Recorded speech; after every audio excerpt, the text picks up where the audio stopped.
All right, so in this video, we're going to be going over the training hierarchy of needs for an athlete. So this is going to be the systematic approach for long-term athletic development, or in other words, it's going to be telling you guys how to structure your training in the order of importance. So what's the most important part of your training, and then what's going to be the second most important, and so on and so forth. If we work from the ground up for our training hierarchy of needs, then we're going to set up a really good foundation to raise the peak or the ceiling of potential that we could possibly get to. So start from the ground up, and we'll see how we can do that in this video.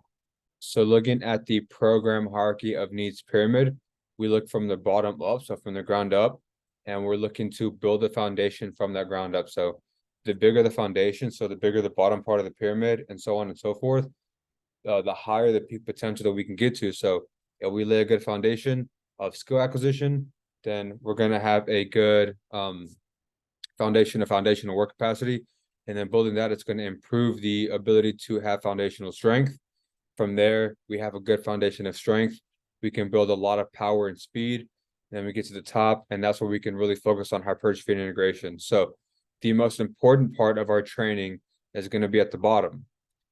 That's what we need to focus on the most. And then from there, we continuously build up off of what we're really focusing on at the beginning. So just a little overview of all of these things. When it comes to skill acquisition, we're talking about fundamental foundational skills and then technique. So basic technique. Now, this is what I consider to be pre-training. So it's going to be more geared towards like if you're a kid, but even if you're not a kid, you're developing an athlete, you need to have this foundation of skill acquisition. And we need to focus on acquiring skills, whether it be fundamental, foundational, or technique. And then from there, we get to actual in training. And from there, once we build that, that basic skill acquisition, we get onto foundational work capacity. And that's going to be our aerobic foundation. So aerobic capacity, that's going to be our movement competency. And then it's going to be the number of skills that we have. So instead of just building a couple of skills, now we're going to start adding the number of skills that we have. And that's going to be building off of, again, skill acquisition.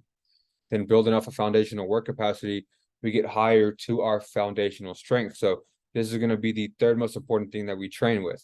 Now, this is going to be improving our force-produced capabilities and our motor control. So understand this when it comes to building foundational strength. If we've just focused on building foundational strength first, and that's going to be the bottom of our pyramid, then we're going to have our peak be a lot lower than what it could be because we're not building a number of skills. We're not building our aerobic capacity. We're not building technique. So strength is important, and strength is probably one of the things that builds up everything else from above that. But you have to build that foundation of skill acquisition and work capacity before that. Once you have that, then you can focus on that foundational strength. Then you can build that strength from there and your force produced capabilities. Then from there, you have your foundational strength. You can get onto your power to your speed work. So we're talking about explosiveness, your rate of force development, and then high velocity at the end of that. So go power first and then speed after that. And then to finish it off, we have our hypertrophy and integration. So once we built the foundation of skills, work capacity, strength, and then power to speed, we can really hone in on our hypertrophy and our integration, integrate what we get onto the weight room, onto the field. So now we're going to get into a little bit more in depth of this pyramid. We're going to start understanding each tier of the pyramid. Now, understand, as we talked about, each tier builds off the last tier. So if we start from the top and we start with just training hypertrophy, then everything else below it is going to suffer. But if we go from the bottom up, we can actually build a really strong pyramid or strong foundation to improve all of the qualities on. So maximize tier 1 is going to allow you to maximize tier 2 and then maximize tier 3 and so on and so forth.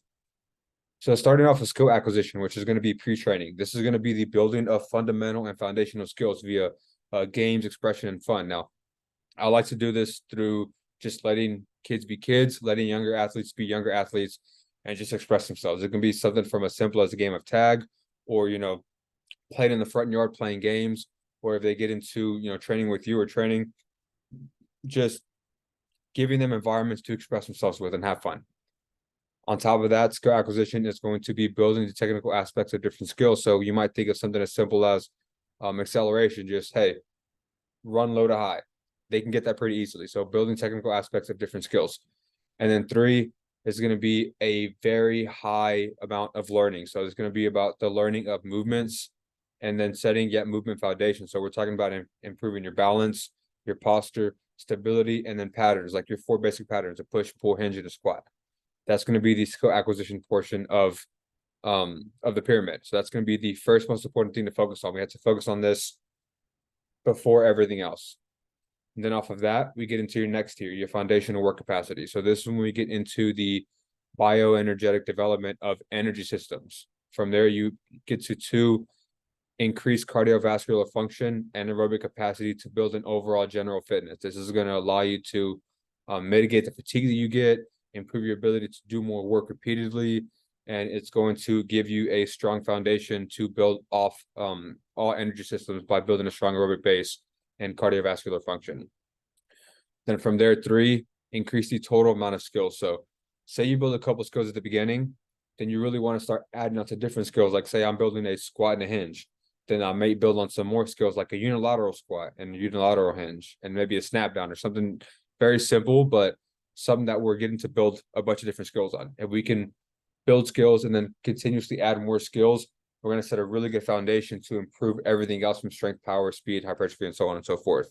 And then also building the foundation for repeated expression. So not just doing something good one time, but repeatedly being able to do things, repeatedly being able to sprint, to play games, to do things like that, to squat. So that's going to be a really important part of setting your foundational work capacity. And then 4, build autonomous movement competency. So instead of learning, now we start to actually get the hang of it. You know, I don't have to really coach a squat too much. I don't really have to focus on squatting too much. I have it down pat. I'm starting to autonomously get it, and I can go from there. Now, once we have our skill acquisition and work capacity, we get onto tier 3, which is foundational strength. Now, this is going to be the building of force producing capabilities. So building the ability to express force or apply force into the ground. So we're talking locally, we're talking about the tissue strength.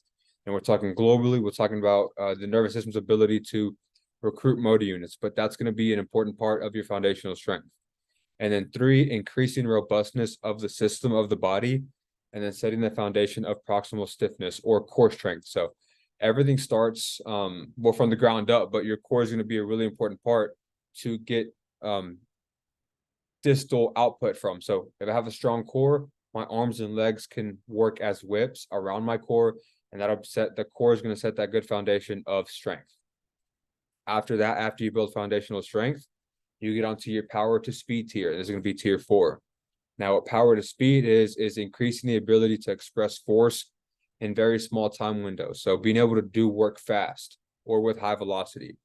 Now, when we're talking about plyometric training or even weight room training, we're always going to go from slow to fast to build on that. So if we're talking about a lift, I'd rather strain first and then go to lifting a bar and moving a bar very fast. If we're talking about jumps, I want to go slow to fast. So I might start with a regular vertical jump. Then from there, go on to a repeated vertical jump, and then a single leg vertical jump, and a repeated single leg, and so on and so forth, where I'm just increasingly adding the speed.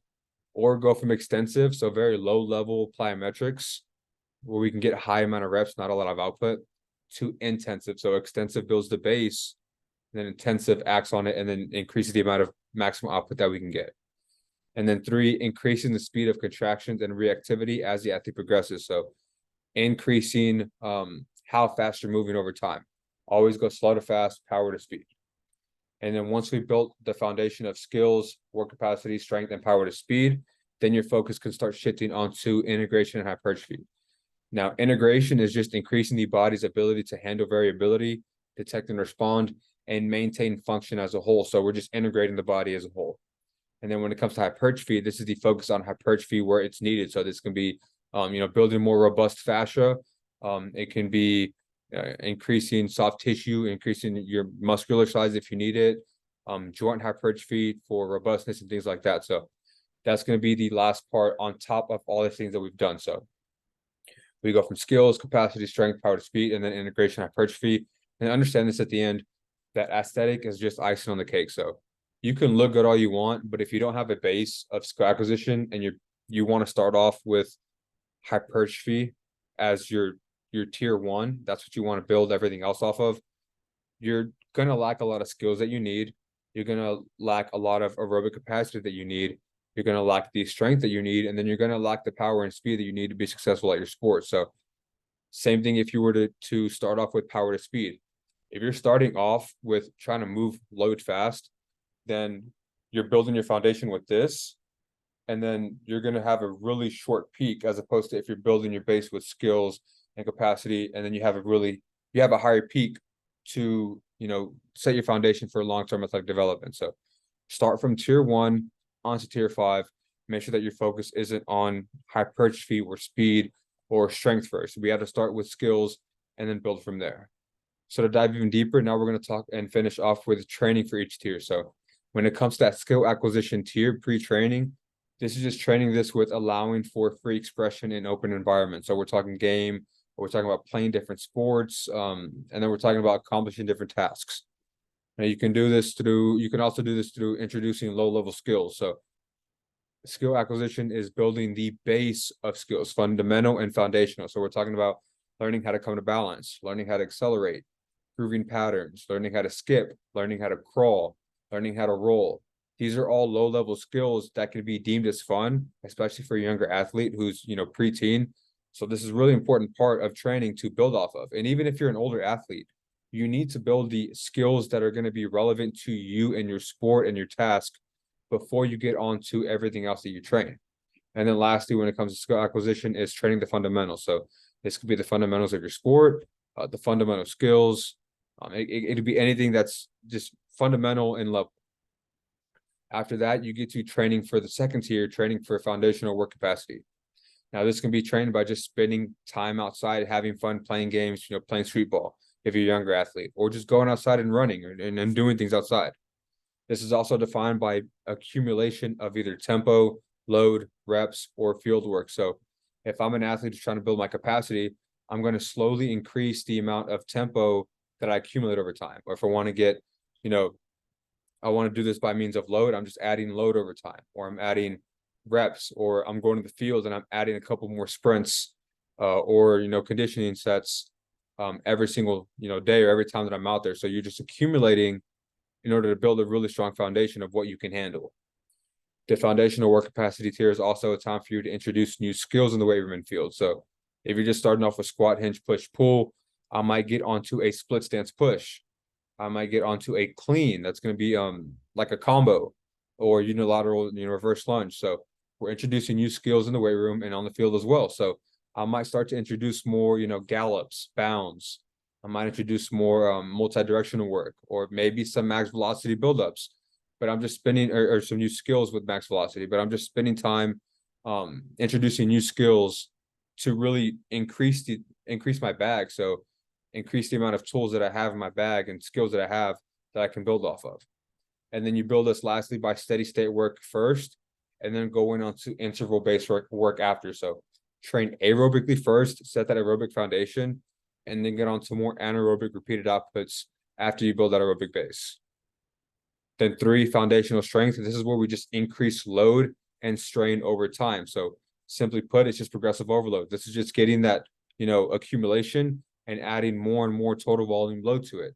Now, with this foundational strength aspect, there's going to be a little variability. So if you're just trying to get stronger, or you're just starting out and working out, you don't want too much variability. You want to be able to hammer down the movements that you want to get good at to express force in them. And 2, weight room lifts to build on the ability to maintain structural integrity under load and express force. So how well can you manage load? How well can you keep your positioning? How well can you express force? The weight room is going to be a really good tool to build off of that. And then 3, building on acceleration and change of direction based speed work to increase more specific force produce capabilities. So acceleration and change of direction, especially low level change of direction, like 5, 10, 15 yards, in those short sprints and acceleration, are going to bias more force producing capabilities, because you need more force and strength in that aspect of speed. So honing in on acceleration, you can train acceleration really every day, especially if you're a younger athlete, and change of direction. If you build that foundation of acceleration and change of direction, then when you get onto more, higher velocity means like max velocity and agility, you have a much stronger foundation for that. Same thing with in the weight room. If you build a foundation of strength, of expressing force, then you're going to increase the ceiling for your power and your speed adaptations. And so with that in mind, you go from strength to power to speed. And when it comes to power to speed, we're just increasing the velocity of the contractions by lifting sub-maximal loads as fast as we possibly can. That's going to be the power aspect of it. So we're just lifting weight fast. Now, in order to lift weight fast, you need to be able to express a lot of force very fast. What's the first half of that equation? Expressing force. So strength is going to be before power to speed. And then once you can express force, you lift sub-max loads as fast as you can and build on new adaptations.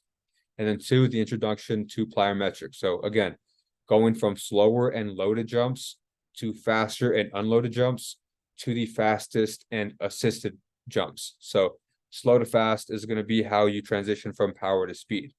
And then going from longer ground contact times and low impact. So we're thinking about something like a depth jump, more muscular bias, to faster ground contact time and higher impact. So we're talking about something like a drop jump or repeated hurdle jump. Going from slow to fast or long to short ground contact times is going to help you transition from power to speed and express force faster and faster and faster over time. And then we build off of those 4 into our last integration and hypertrophy tier. And this is going to be done by adding variability, adding vectors, and adding instability to your weight room movement. So once I get really good at squatting or my movements that I'm good at, I can produce a lot of force and I've, progressively overloaded over time. That can only get you so much. Like output is only going to get you so much until it's like, okay, you're fighting for marginal gains that really don't make much of a difference, going from 600 to 650 pound squat. So this is when you add variability, maybe unilateral work, or you add vectors like, doing a movement like a sled push where we're going horizontal now, or a curtsy lunge where we're going lateral now, or you add instability where maybe you're doing offset work, just adding some type of variability to your weight movements to integrate the body as a whole more and start expressing and transmitting that force a lot more efficiently. Also add variability and vectors to your jumps, plyometrics, and speed work. So start adding some curve sprints, some game speed work, some agility work. Start adding multi-directional jumps, rotational sprints, variable starts. Adding that to your work is going to be, to your speed work is going to be something that allows you to integrate your body from the bottom up and, learn movement and really transfer that over to your sport a lot better. And then 3, train hypertrophy where needed as accessory work. So hypertrophy is going to be specific to the athlete and the sport. We talked about this in the last video. Do you need hypertrophy? Okay, if you do, how much do you need? How much are you going to focus on that? But understand that you're never going to focus on hypertrophy as much as you are power to speed. You're never going to focus on hypertrophy more than your foundational work capacity. So this is going to be the last part of, or the last importance of your training, but there's still a need for it. It's just, it can't be priority number 1. Same with power to speed. That can't be priority over skill acquisition, because if you can move fast and you're very powerful, but you don't have skills to control your body and have game speed, then it really doesn't matter. If you have a lot of strength, but you don't have a foundation of work capacity, then you can only express strength for 1 to 2 reps. And then from there, it's like you shut down because you don't have the ability to get that repeated output. So everything goes from the bottom up, tier 1 to tier 5. Make sure we're working from skill acquisition up. Make sure that our importance or our focus is from skill acquisition and up, not from the top down. If you train from the bottom up, you set the foundation for progressive long-term athletic development, and then you raise the ceiling for all other qualities by increasing the strength and the size of that foundation. So think about it like a building or a pyramid. The stronger the foundation, the wider, the more robust the foundation, the higher that you can build a pyramid, or the higher that you can build a skyscraper. So training from the bottom up, and training from tier 1 to tier 5, and this training, pyramid hierarchy of needs is going to allow the best possible long-term athletic development plan. And it's going to allow you some direction to understand what you're training for and what you should focus on the most. So with that in mind, I hope that guys help you understand what your focus should be on in training in the order of most importance at the bottom to least importance at the top. Again, focusing on the ground up, so skill, so work capacity, the strength, power to speed, hypertrophy, and integration is going to allow you the best opportunity to become the best athlete you could possibly be, not now today, but over time to get you where you want to go, whether that be college or the pros or whatever that is. This is going to allow your ceiling to raise even higher. So I hope that this helped you guys, understand how to train, give you guys some direction on what you should be training for. And if you're a coach, how you can program for your athletes.